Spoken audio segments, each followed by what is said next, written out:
മദ്യപാനം കൊണ്ട് വീട്ടിൽ ഇരിക്കെ പൊറുതിയില്ലാത്ത, സ്വസ്ഥതയില്ലാതെ നിലവിളിക്കുന്ന എന്റെ പൊന്നു സഹോദരി, നിന്നോട് എനിക്കൊരു വാക്ക് പറയാനുണ്ട്.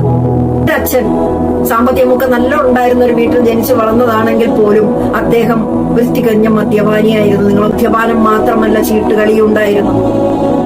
അടുപ്പിൽ അരി തിളയ്ക്കുമ്പോൾ ഈ അച്ഛൻ വന്ന് അതിനെ എടുത്ത് വെളിയിൽ കളഞ്ഞിട്ടുണ്ട്. പകല് മൊത്തം ഒരു വർഷം പട്ടിണിയായിട്ടൊക്കെ ഇരുന്ന് വയറ്റിനകത്തൂടെ നിങ്ങൾക്ക് അനുഭവപ്പെട്ടിട്ടുണ്ടോ? ആലോചിച്ച് നോക്കൂ.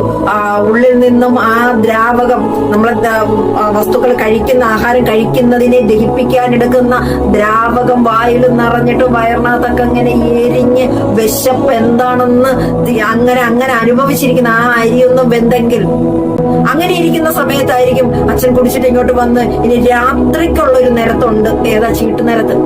ആ നിരത്താൻ വേണ്ടിയിട്ട് വന്ന് പൈസ ചോദിക്കും. അമ്മയെ അടിച്ച് ഉപദ്രവിച്ച് പൈസ വാങ്ങിച്ചോണ്ട് പോയിട്ടുണ്ട്. അടിച്ച് ഉപദ്രവിക്കുന്ന സമയത്ത് ഞങ്ങൾ പ്രതീക്ഷയോടുകൂടി ഒരു 6 കണ്ണുകൾ ആ കലത്തിൽ വേവുന്ന ചോറിനെ നോക്കിയിരിക്കുകയാണ്. പക്ഷെ ആ കഞ്ഞിക്കലവ് എന്റെ അച്ഛനെടുത്ത് വെളിയിൽ തെങ്ങിൻ ചോട്ടിൽ ഇട്ടിട്ടുണ്ട്. അച്ഛനെ കുറിച്ച് കുഞ്ഞുനാളിലൊന്നും ഓർക്കാൻ ഒരു നല്ല കാര്യം പോലും ഇല്ല. അത്രത്തോളം അനുഭവിച്ചിട്ടുണ്ട്. ഒരു കുടിയനായിട്ടുള്ള മകളായിട്ട് ജനിച്ചതുകൊണ്ട് ആൾക്കാരുടെ പരിഹാസങ്ങള്, നിന്ദകള്, കുറ്റപ്പെടുത്തലുകൾ അതിപ്പോഴും ഉണ്ട് കേട്ടോ. പക്ഷെ ജീവനോടെ ഞാൻ ഇരിക്കുന്ന സമയത്തോളം ആരുടെയും മുമ്പിൽ തലകുനിച്ച് കൊടുക്കാതെ കണ്ട് തല നിവർത്തി തന്നെ ഞാൻ നിൽക്കും. ഒരുപാട് കളിയാക്കിയിട്ടുണ്ട്, കളിയാക്കലുകൾ കേട്ടിട്ടുണ്ട്. ഒരു മദ്യപാനിയുടെ മകളായിട്ട്, മകനായിട്ട് ഈ ലോകത്തിൽ ജീവിക്കുന്ന വ്യക്തികൾക്കറിയാം അതിന്റെ ആ വേദന. നിങ്ങളോടാണ് ഞാൻ പറയുന്നത്, വിഷമിക്കണ്ട. എനിക്കിന്ന് സന്തോഷമുള്ളത് ക്രിസ്തുവിലാണ്. കുടുംബത്തിൽ ഇതേപോലെ ആയിരിക്കുന്ന പിതാക്കന്മാരുള്ള കുടുംബത്തില് മക്കളെ നിങ്ങളൊന്ന് തിരിച്ചറിയുക. ആ ഭർത്താവിന്റെ ഭാര്യയെ ഒന്ന് തിരിച്ചറിയുക.